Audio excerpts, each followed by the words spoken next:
God bless everybody. Today it is May 17th of 2025, and we've had a lot happening since I did my last video a couple days ago. So I just wanted to fill you in on what is happening out here. Israel's opened up a new operation in Gaza. We're getting ready to watch Turkey come into this conflict by the end of the month, first week of June or so. And a lot of things are happening out here, so I just want to keep you guys updated. I've updated the Paradigm 2030 chart to reflect these changes, and we've even had a Pope installed.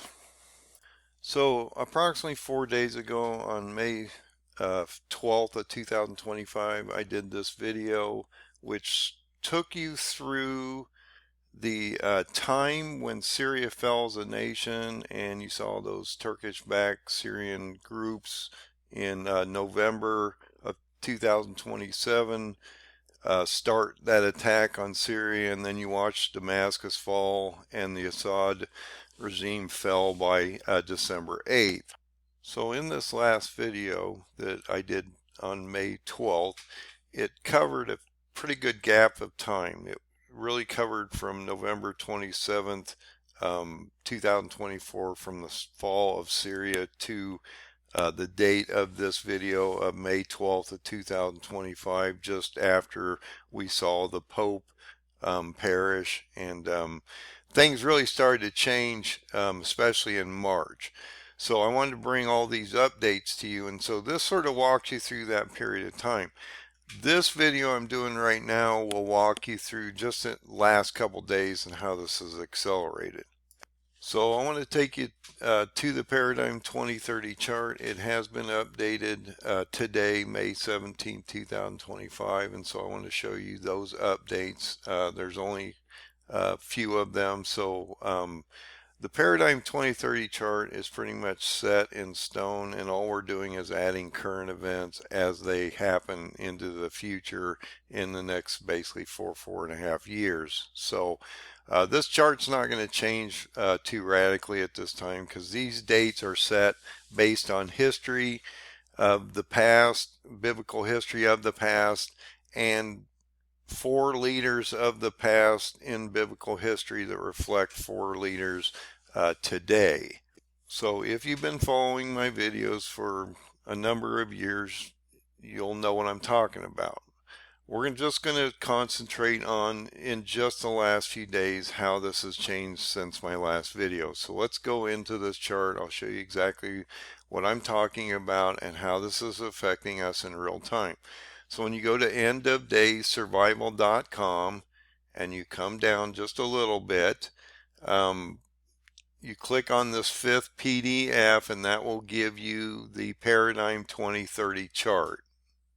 So when you click on that 5th PDF icon, it will bring up this chart.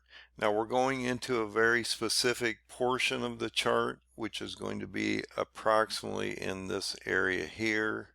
I'm just trying to show you where it is on the chart, so when I blow it up, you know approximately where we are on the chart itself. So we're in this little area here, and I'm going to blow this up so you can see it easier. So I'm going to keep zooming into this so you can sort of see where we're at. So you can see we're at June 14th, 2023 over here. We're at the signing of the Treaty of the Covenant of Death on March 30th, 2026 here. And we're in this gap of window of time between March 30th of 2025 and basically September 23rd and 24th, which is the Feast of Trumpets of 2025. There's a lot happening in that gap between March and September of 2025, especially as we move into the next 3 months. And if you look at the last video, I was talking about how this is going to affect you in the next 3 months, especially in the next 3 months. So to make this easier, I laid these steps out on a Word file so that we could turn it and actually look at the physical events. Now I have updated these dates so that the Jewish calendar dates are included into this on the chart. But we're not going to worry about these Jewish calendar dates down here. We do have to be a little observant because we are in that, and this is when everything started breaking, especially if you go watch the last video on March 14th when we had that blood moon event. Everything started to collapse. The markets, Trump's attacking the Houthis, the Gaza ceasefire started to break, and then by March 30th, which you're going to see here, where we're going to start this text file out and show you where we are here on the chart, we had Ramadan end, and then Erdogan came out and threatened Israel with invasion. So this is extremely important that we keep our eye on what's getting ready to happen in the next 2-3 months especially. So I wanted to make this extremely easy to read. It flows with the chart. The chart paradigm isn't changing at this time, other than we're adding current events because the paradigm date stamps in the Bible are locked into stone, basically due to the leader and the time he's in position and the date that's given us in the verses in the book of the Bible. I'm going to show you one of those verses here real quick so you can sort of understand what I'm talking about. So as we go through the next 2 or 3 months, I'm going to keep you updated on how the Paradigm 2030 chart works with real-time events, because he built in a survival manual in the book of the Bible to give it to you to the end so you can understand what's getting ready to happen and what's getting ready to come upon this world. And it's going to affect you tremendously as we move forward here in the next few months, especially in the next year between those 3 blood moons of March 2025 and March of 2026. This is going to radically change and bring in the entrance of an Antichrist at the end of March of 2026. So you need to pay attention to what's getting ready to happen here. So when you get to March 30th, we had a lot going on here. Now think about it. Like I say, that blood moon event was on March 14th. You had a solar eclipse on March 29th. Ramadan ends on March 30th. And then things really started to take off after that. If you look at Ezekiel 26 verse 1, I've tried to explain to you that there's a paradigm date stamp in this verse. So this first verse in Ezekiel 26 is pivotal to understanding where you are today, and I'll show you how this works. So when you read verse 1, it indicates that this is the 11th year of this king, which in this case is Zedekiah. Today that would be Reuben Revlin. So you can see that I've isolated 3 kings on this chart. I actually have 4 now. I have Darius and the new leader of the Kurds, which was just brought in. So we have actually 4 leaders now that we can reflect from past to future. So when you look at Zedekiah, he reflects Reuben Revlin, which was the past leader of Israel. The leader today is Isaac Herzog, and then the other person we should be watching is Erdogan. Now each of these individuals reflect a specific king of the past. Reuben Revlin, Zedekiah, Isaac Herzog, Jehoiakim, and Erdogan Nebuchadnezzar. And once you realize that, you can apply these kings of today to the Bible verses in the past, and they will actually, you'll look at the Bible totally different. It'll give you an optic as we move in through this last week of Daniel, and you'll see what's coming. And that's why I built the paradigm, to give you this optic. So if you look at Reuben Revlin, he came in 2014. His 11th year would be 2025. So in Ezekiel 26 verse 1, we're talking about Zedekiah, his 11th year. In this case would be Reuben Revlin. That's 2025, and the first day of the month, which is Nisan 1. This year would have been March 30th, which is the same day Ramadan ended.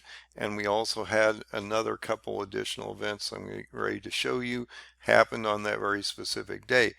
Now, this attack in Ezekiel 26 would have effectively happened around Nisan in the past, in history.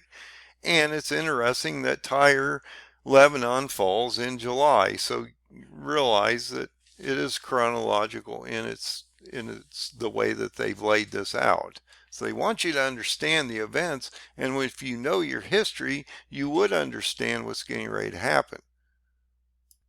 So I tried to explain in this video that I did on August 29th of 2024 that I had found this paradigm stamp. I had knew that something was going to get ready to break on March 30th, 2025, and we would be getting ready to walk into a siege from Turkey into Lebanon and into Tyre, okay, which will end up being an attack on Israel in the next few weeks here. So this is going to change everything in the Middle East as we move forward. But I knew based on the paradigm stamps that this event was getting ready to happen.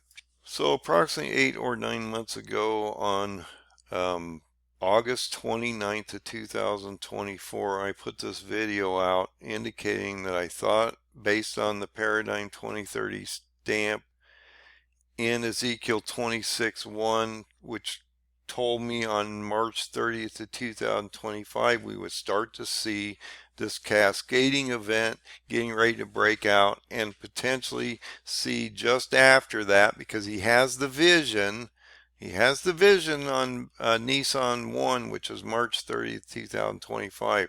That would have been in the past. It's reflecting today, and that we would start to see, as we move forward from March 30th, 2025, an attack from Turkey on Lebanon and Tyre, Lebanon. The other thing that I'm doing is I'm using a history lesson here. And so if you know your history of Alexander the Great and Nebuchadnezzar the Babylonian, you would see that their movements were similar in how they consumed the Middle East. I usually reference Alexander the Great because he has a lot more information on his movements, and we can go right to the maps and actually see them. So I've been using these maps for some time, and look, when you go back into history, hundreds if not thousands of years, they don't give you specific dates. So I'm trying my best to use history along with what the prophet date stamps are giving us to show you a trajectory, okay? And so the one I use this to start with is when Alexander came out of Turkey and started the siege on Tyre. He started this campaign from Turkey into Syria around January. So when you go back and look at what I was just talking about in that last video, between November 27th and December 8th, we saw what? Syria fall. And then what? Turkey came down and basically, through those proxies that were Turkish backed, now he controls Syria, actually about half of it. You've got a deconfliction zone between Turkish backed forces to the north and Israel backed forces to the south. So this is extremely important that this is starting to build up into a potential war, which will probably break out around the first week or so of June based on what I'm seeing out here. So we need to watch this. But realize that Tyre, Lebanon is being attacked around July. You're right now in May 17th, so we're getting ready to watch this all transpire. And the other thing I want to point out here is that if you have this siege on Tyre, Lebanon around July of 2025, you're going to see the Battle of Gaza around October of 2025, where Turkey is actually moving completely through Israel into Palestine, and actually this war of Gaza, the Battle of Gaza, happens between, in today's case, Turkey and Egypt, because Egypt will come up and try to stop Turkey, and Turkey's going to be coming down to try to help the Palestinians, and you're going to see a major clash between Egypt and Turkey around October of 2025. But the one we need to be watching right now is this one, because you are now in May, middle of May, May 17th of 2025, getting ready to go into a confrontation between Turkey and Lebanon, and possibly a siege on Lebanon by July of 2025 of this year. So we're going to walk through this text file real quick and show you pretty much what's getting ready to happen and when these dates are going to pretty much reflect how this is going to change in the Middle East in the next, at least next 3 months. So we're just talking about that March 30th date and how Ezekiel had this vision on Nisan 1 indicating Turkey would start to move the troops into Syria for an invasion or a beginning of a siege on Tyre, Lebanon by June or July of 2025, right after this Ramadan date, and Ramadan ends. So Ramadan has ended at this point, and then on this very date, on this holiday, holy holiday of the Muslims, and I can't say it, Erdogan demands that Allah damn Israel, basically, and that he's going to go in and do basically an invasion before Israel expands up and does an invasion of Turkey. And see, this is where Erdogan's propaganda comes out. Israel's not wanting to invade in Turkey, but because they're expanding into Syria and Lebanon, and also Palestine and these other areas, Erdogan's throwing down the narrative that they're going to someday finally advance to the point where they're going to invade into Turkey and expand God's footprint, where Erdogan is trying to expand the neo-Ottoman footprint. So we have these two ideologies of Netanyahu and God's footprint and the Jews, and you have the other ideology, which are the Muslims, the Ottoman Empire, and in this case Turkey, which is going to build a 10-nation conglomeration against Israel in the next year. So Erdogan is coming out condemning Israel for this expansion, especially in Gaza and the blockade of the food and stuff, but they're also moving into Syria and setting up a demarcation zone up there to protect the Druze in the southern portion of Syria, as well as they're expanding into Lebanon against Hezbollah. We also have had this in the last few weeks, this deconfliction zone between Israel and Turkey and Syria, in the middle of Syria, where those 3 air bases are, so we don't have a confrontation between these two potential nuclear powers. So this is extremely important that we keep an eye on this and see how this evolves. So at this moment in time, we're seeing Turkey starting to bring a lot of armor down, and airplanes and drones and howitzers and all kinds of stuff to occupy these 3 Turkish controlled Syrian Air Force bases that are in the middle of Syria, which are butting up against the Israeli deconfliction zone itself. When you get into April 12th through the 20th, we get into Passover, and this really started to break after April 20th, and we started the counting of the Omar. So realize that this not only includes the exodus from Pharaoh in Egypt, when the Jews left from captivity and they crossed the Red Sea and all that, is included in this portion of this holiday of Passover.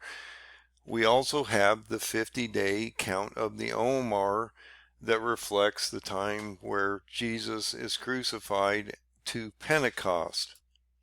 And I believe this is extremely important because if you look at the counting of the Omar, which started on April 20th of 2025 this year, which is interesting. I'm going to bring this little note up. This is actually Hitler's birthday, so this might be a sign that this period of time we're getting ready to go into between April 20th and the end of the Omar count of the 50-day count of June 8th might be a pretty turbulent time as we're watching all this breakdown in the world, especially in the Middle East. And we just saw Trump come back from his Middle East tour.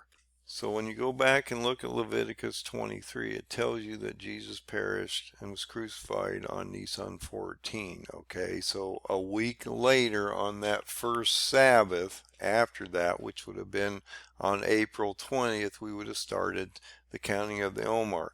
That Omar count is a 7-week period of Sabbaths, and then they add one day at the very end, which is the 50th day. Okay, so that last day of the Omar count, which would happen to end on June 8th.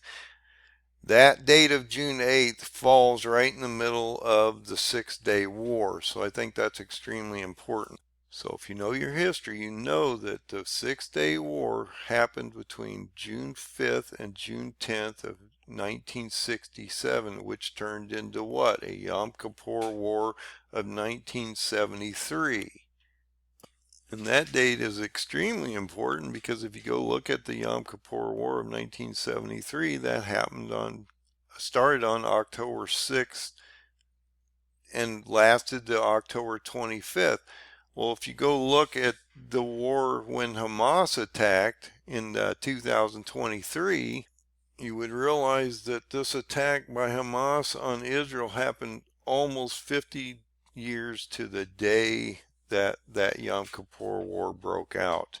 And so it's extremely important that we can link these things together. And if you do know your history, it does bring these effects out to you so you can understand what's getting ready to happen in the future. Because, like I say, this is a mirroring effect from past events to future events that are going to play out in the next basically 1578 days.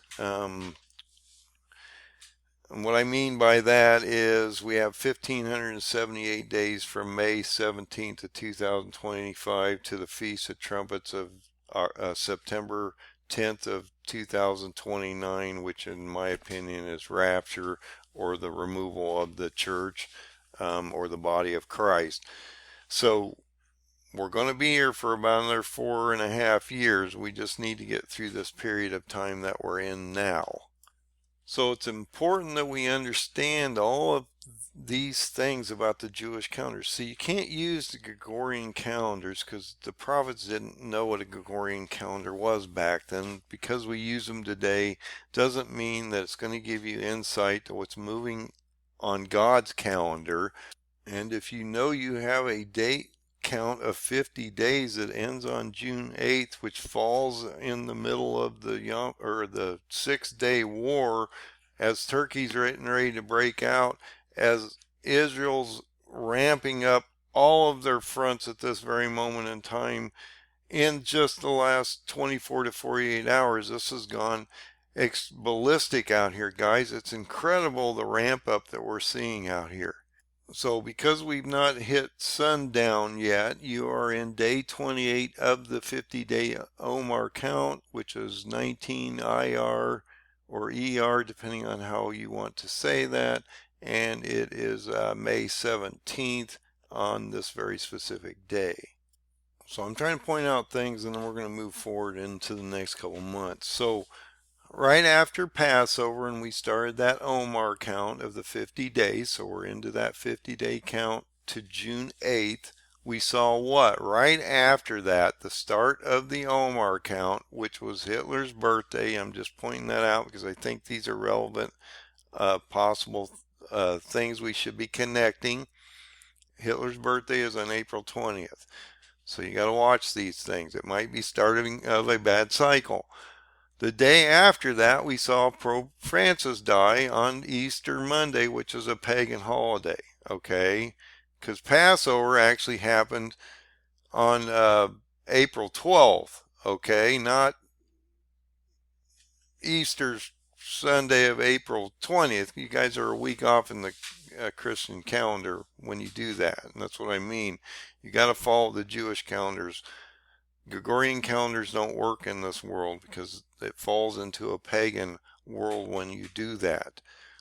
So I talked about how we would see an intensification by Turkey on the Kurds and the Kurdish-backed armies in Syria, which would be the Battle of Carchemish, which happened in May in history.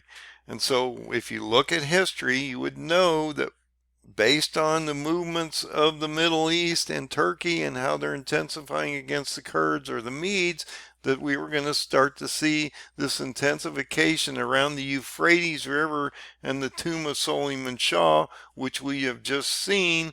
And what happened? The Kurds were basically shoved pretty much into Iraq at this point, and at this moment in time, the Kurds in May, which is interesting because this would have been the end of the Battle of Carchemish, we saw the Kurds basically disband. So we saw this massive, now the Kurds have been getting pummeled by Turkey since like 1984, and this has been going on for 4 decades, but in the last couple of years, Turkey, especially 2019 when they brought those forces down and secured those 230-mile buffer zones, we've seen the genocide of the Kurds pretty much.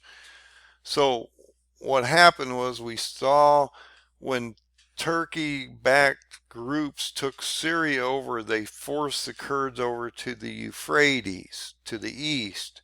Okay, then Turkey and the Turkish-backed Syrian forces have been pummeling these Kurds east of the Euphrates, and now in May we've seen what? A couple things happen. Not only did we get an election of a new pope into the Catholic Church, which might be the false prophet, we saw on May 12th of 2025, the Kurds announced an historical decision to disband and disarm after 4 decades of conflict. Okay, now I'm sorry guys, but I've been talking about how this Battle of Carchemish was going to matter to the Kurds. Now this is extremely important because now the Kurds are being shoved into Iraq for a Battle of Gaugamela in October, which will happen around Erbil, Iraq, and we're not there yet. So what this has done is by having the Kurds disarm, they are not a major threat to Turkey at this point, and he's going to concentrate on Lebanon, Israel, and Palestine, and he's still going to keep continuing to bomb any threats of the PKK or any conflicts up there, which will actually rear its ugly head again in October based on that map of Alexander the Great.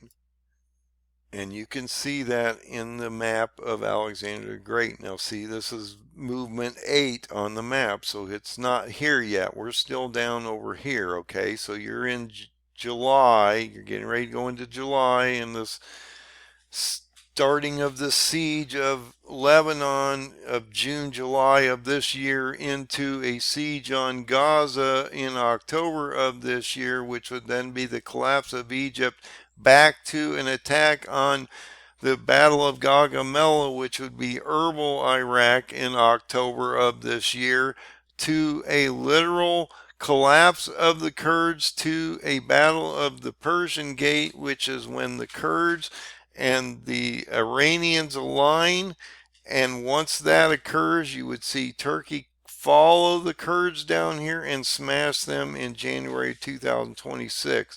Then bring 10 nations back to Israel for an attack around February of 2026 through March of 2026 on Israel itself. So on May 12th, you had this historic announcement after 4 decades of fighting that the Kurdish leader is in jail, and so they've been applying a lot of pressure to him, and he's being held by Turkey, and so of course he doesn't want to see his people destroyed, and so he's trying to get them disarmed and stop this carnage on them. But Turkey's not going to stop this carnage on them. He's going to continue it, and he's going to continue it through the end of the year. When you get to May 14th, 2025, you see that we're in the 77th year of the birth of the nation of Israel, which was declared independence on May 14th, 1948.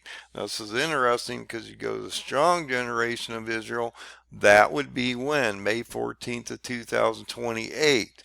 So you're walking into the strong generation into the end of this Shemitah cycle, which happens in September of 2029.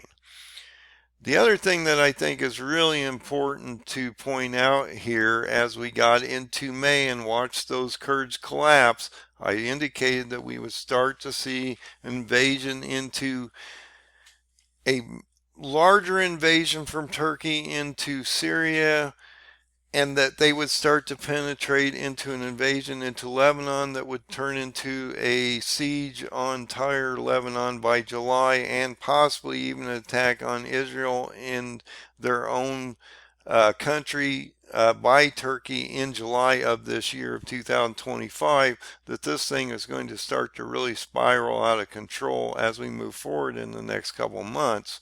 Now, in the last 24 hours, now realize Israel's ahead of us a little bit here, about 8 hours or so. So, in the last 12 hours, let's say, we've saw a huge, massive uptick in the demeanor of this war in the Middle East between Hamas and Israel.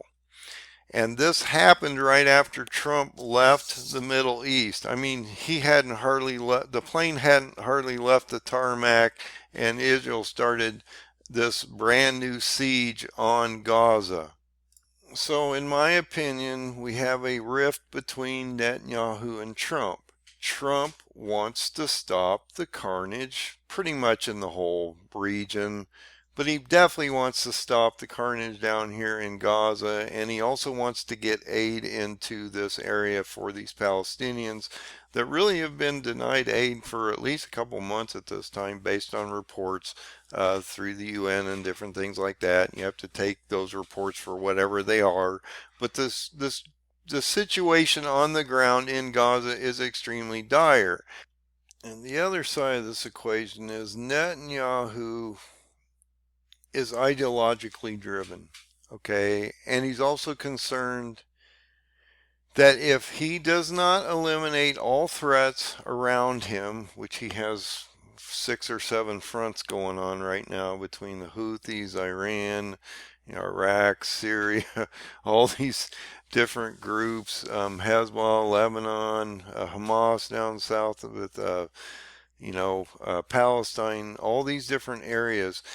He feels like he's being cornered.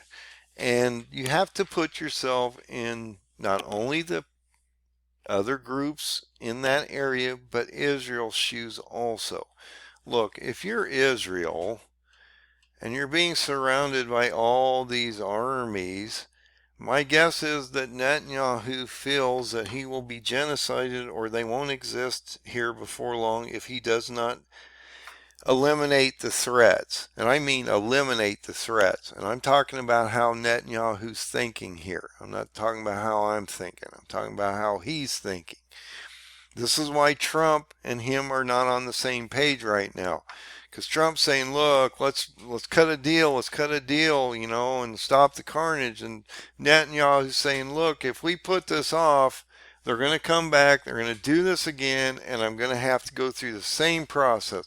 So the only way I can see this happening, and it may be our last chance to do anything about it, as the international community starts to condemn Israel for what they're doing, he's getting ready to unleash hell in the Middle East on all these nations that are attacking him, and they're basically going to go mostly on their own. And that makes sense because when you go into the Bible, it says that Israel will become a burdensome stone upon all the world, and that all nations in general will walk away from them or have to walk away from them because they really won't have the ability to help Israel as we move forward in the next few months. Because when Turkey comes down in here and starts to go through this whole Middle East to Gaza, and then Egypt falls, they're going to blockade Israel off from the sea. Nothing's going to come in here. Okay? And in the next year, you're going to, year and a half, actually, if you go into the secondary siege, you're going to watch them wall Israel off, and there's going to be a siege on this whole area, okay? A siege to the point where it's going to be starvation and famine and a lot of death by the sword. And if you go into the biblical references, it indicates that what? Only a third of the Jews are going to make it through this judgment. I didn't say that, he did. So you need to go look up that judgment on Israel, Jeremiah 25, and some of these other chapters out here that tell you what's getting ready to happen to Israel. And it's not going to be pleasant as the whole system is getting ready to crash down upon them. Now, when Israel started this operation up on May 17th, it was called Gideon's Chariots. Okay, now this is extremely important because when they give a operation a name, it's usually going to be an enduring operation that lasts for a while. And so what happened was they called this operation Gideon's Chariots. It's launched by the Israeli Defense Forces, or the IDF, against Hamas in Palestine.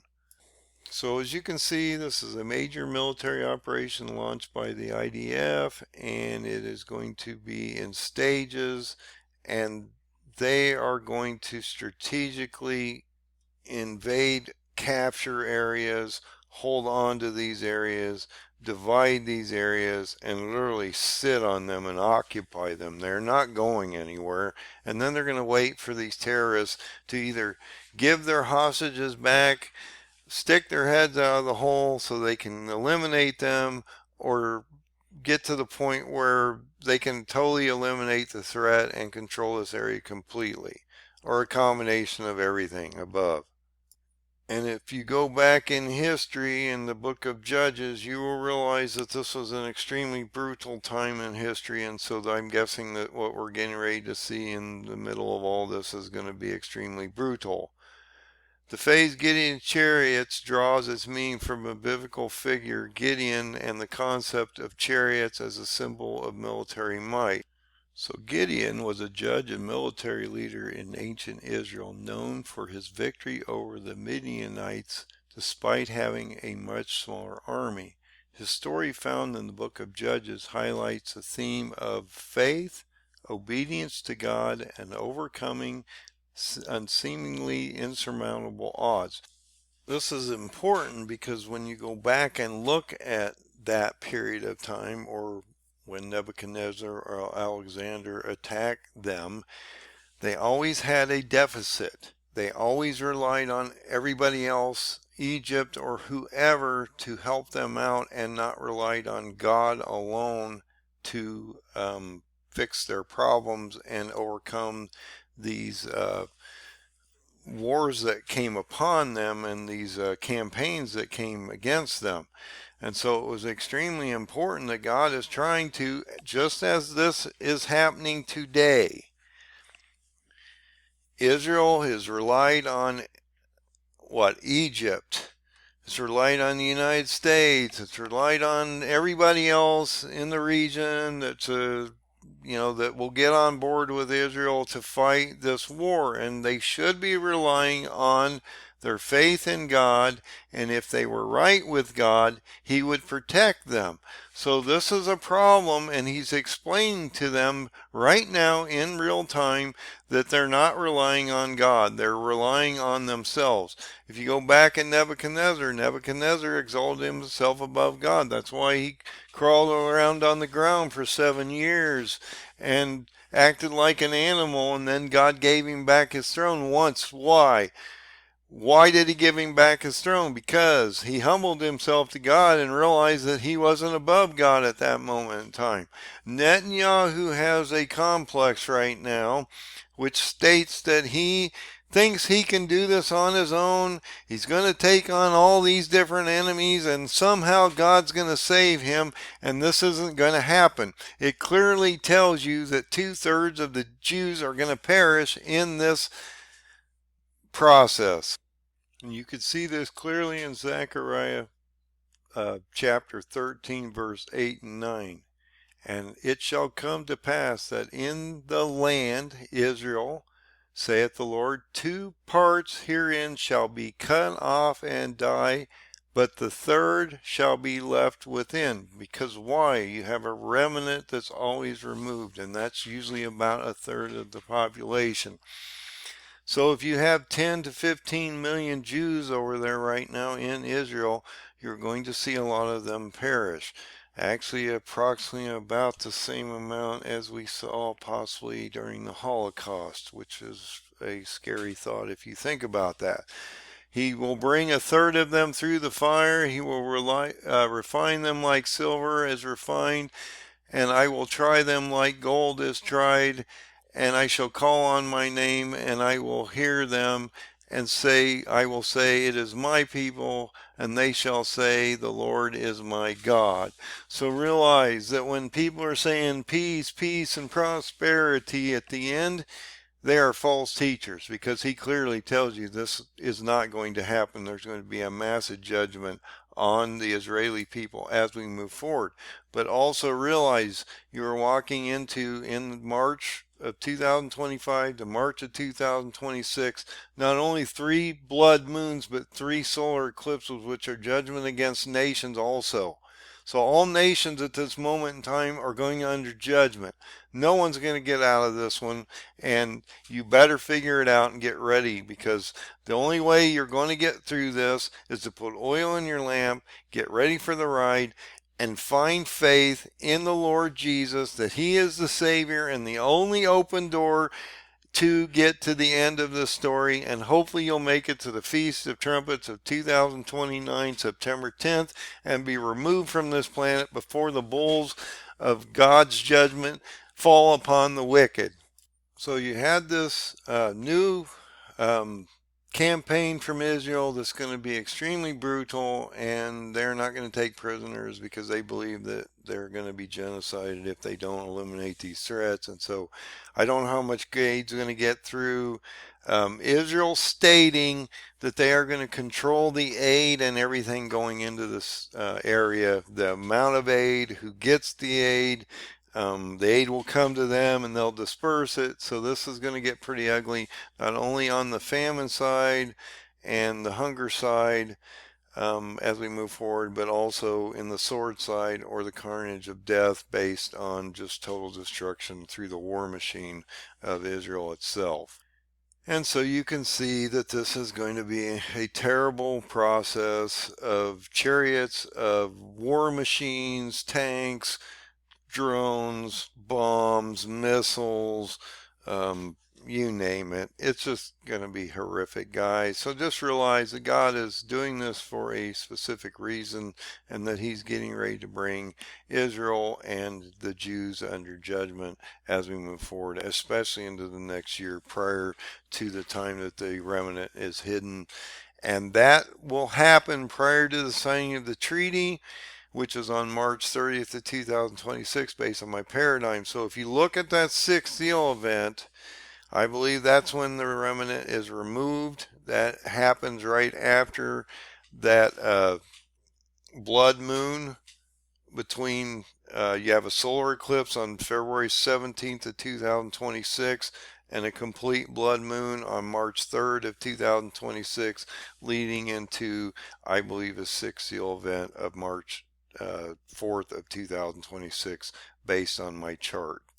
So when you go out and look at the chart, like I say, this is that set of blood moons on March 14th. This takes you to March 30th of 2026. So I'll blow this up just a little bit so you can see how this works. So hopefully you can see this on the chart. This is just sort of to give you an idea where we are on the chart. This is your March 30th of 2025. Ramadan ends. That's where we started this text file and the events. That is around that March 13th, 14th blood moon where you had the solar eclipse and the new moon on March 29th. You had Ramadan end right after that when Erdogan threatened Israel with invasion. You have this Battle of Gaugamela wrapping around the Feast of Trumpets of 2025 with a blood moon on September 7th and 8th of 2025 and a solar eclipse on September 21st of 2025, which is that Battle of Gaugamela. Okay, so that's extremely important. And then as we get into February 17th of 2026 to March 3rd of 2026, you have another complete blood moon into potentially a sixth seal event, which is right around the beginning and end of Ramadan again.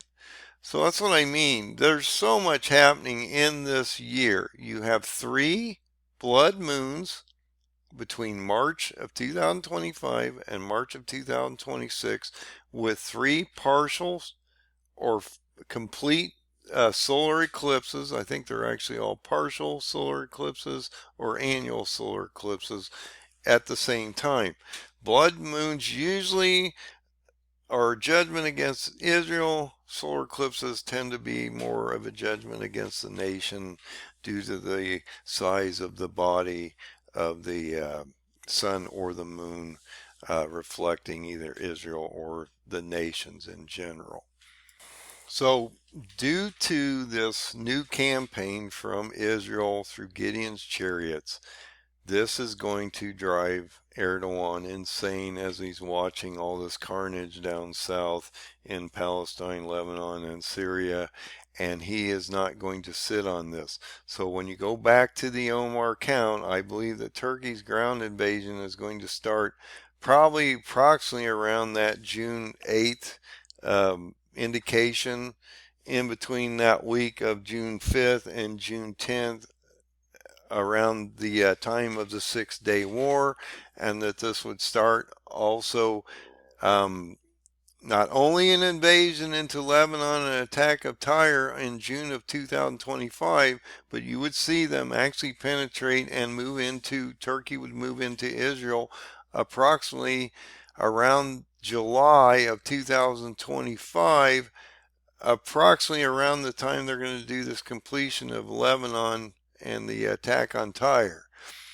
There is a date that stands out to me on this chart, and that is July 17th of 2025, because this is a very specific date on the Jewish calendar of Tammuz. So there's 2 dates in July of 2025 that I'm very concerned about. One is Tammuz 9, which is when Jerusalem's walls were breached through Nebuchadnezzar, and so that's an extremely important date in the Jewish calendar. Or if you go back to the 17th of Tammuz, this is also an extremely important time because this is when Moses breaks the tablets because everybody's sinning at the bottom of the mountain.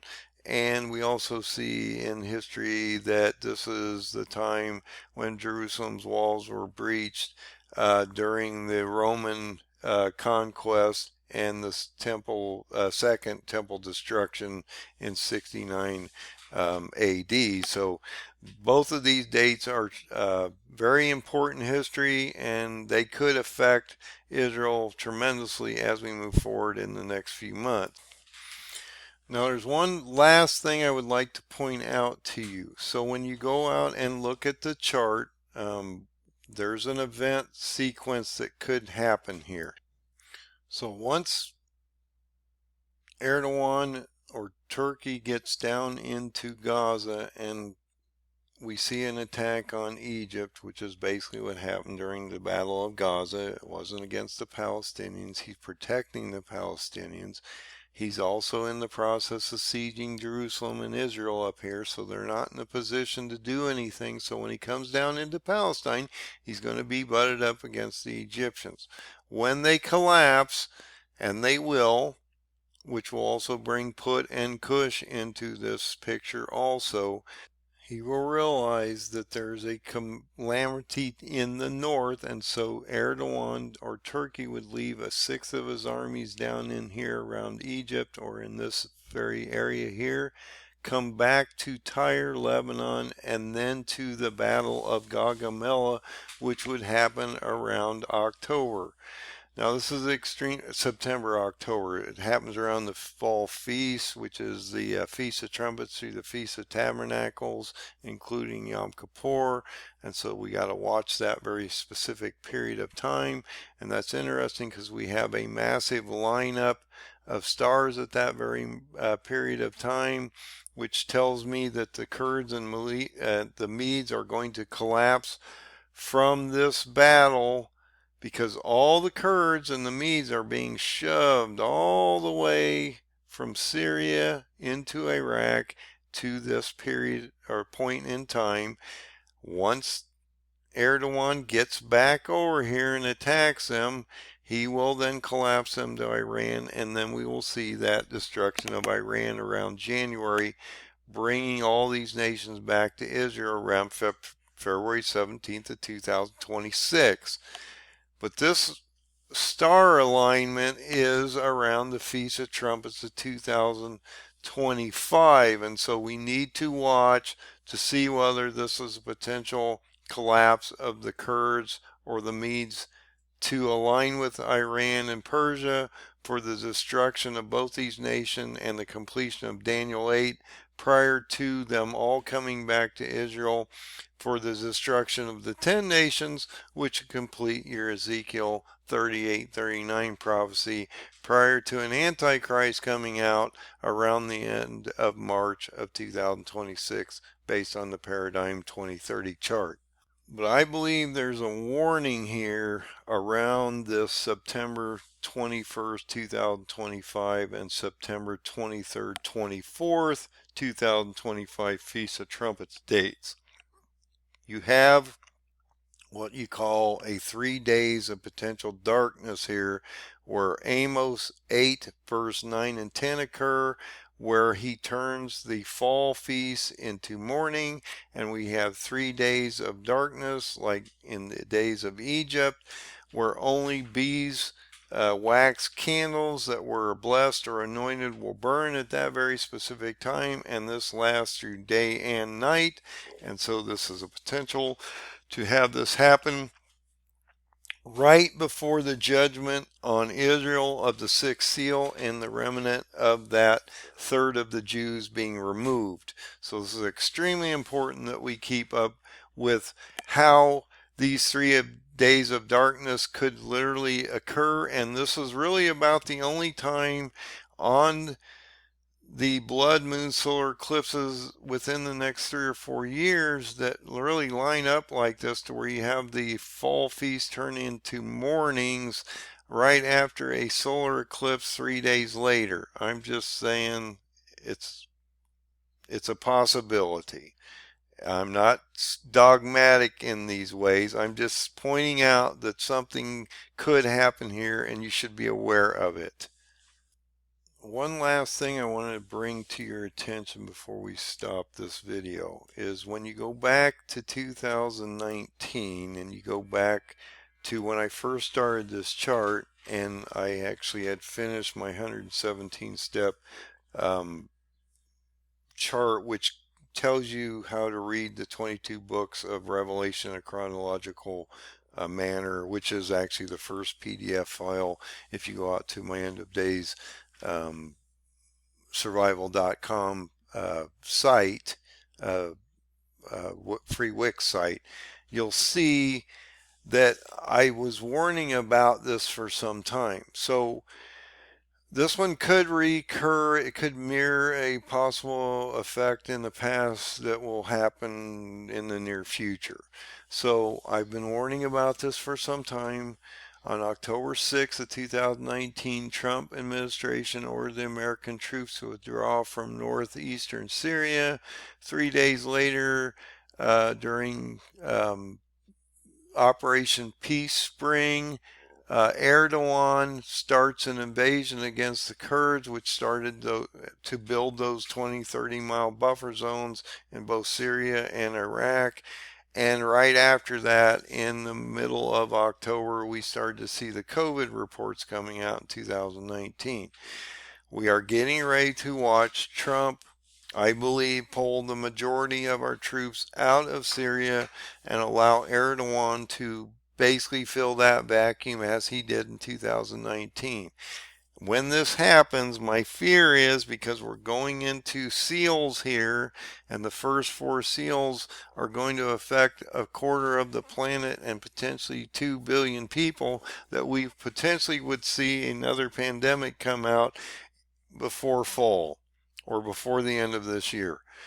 So that is something else to think about and to consider on how you would deal with that. And I believe that if we are in the seals, this first one was sort of a trial run and a red flag leading you into this set of events as we move into the end here of March 30th to March 30th of 2025 to March 30th, 2026, when we see this rising of Antichrist. I believe around March 19th of 2026 into a signing of a treaty with the nations on March 30th of 2026, taking you into basically 1,260 days to the Feast of Trumpets of 2029, September 10th of 2029. You can see that also down here. Once you sign this treaty, you have 1,260 days to, I believe, the last trumpet, 7th trumpet. Fall feast would be the first day of the Feast of Trumpets. We would see the Lord come back prior to the 10 days of awe, or the bowls being poured down on the wicked. So all these things need to be taken into consideration. Look, this next year is going to be ugly, brutal, and terrible, okay? And you're already starting to see this.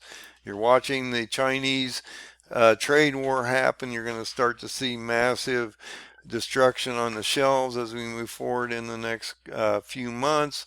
You're walking into a second quarter of negative GDP, which is going to put you into a recession. You're going to watch massive layoffs, stagflation, with hyperinflation of products that are short or of need, that or you may not be able to find easily as we go into these trade wars.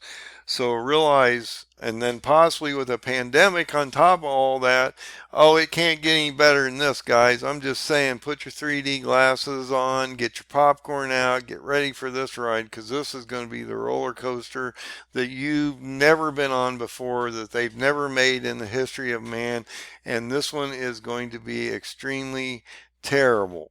So just get ready for what's getting ready to happen. Now, I've been trying to tell you for 2 years plus now that this paradigm 2030 chart is playing out in real time. And it's because these paradigm stamps are built into the book. And if you know which kings reflect the kings of the past to the kings of today, which I've isolated basically 4 of them at this time, you will see what's getting ready to happen. And that's how I can predict what's getting ready to come up, because the Bible tells us what's coming up. It's not that I can, look, he illuminated me to build the chart to give it to you before this all happened so that you could see a clear path. And that's all there is to that. I'm going to be under judgment just like everybody else is out here. So just realize there's no favoritisms down here on the ground. And I guess felt that I was humble enough to say, look, I have a chart here for everybody, and I'd be out here almost, almost a decade building the chart. But within the last 2 years, once I uncompress it in the Shemitah cycle, realize it's in the strong generation, and that all these paradigm stamps fit right in here perfectly, and that it will work with real-time events, that I needed to expose this to people so they could understand what's getting ready to happen out here. So God bless. Find that open door. It's important that you find the Son. He is the main thing that will get you off this rock into the next level of existence. And He is the open door. So find the Lord Jesus. God bless. Have a great night.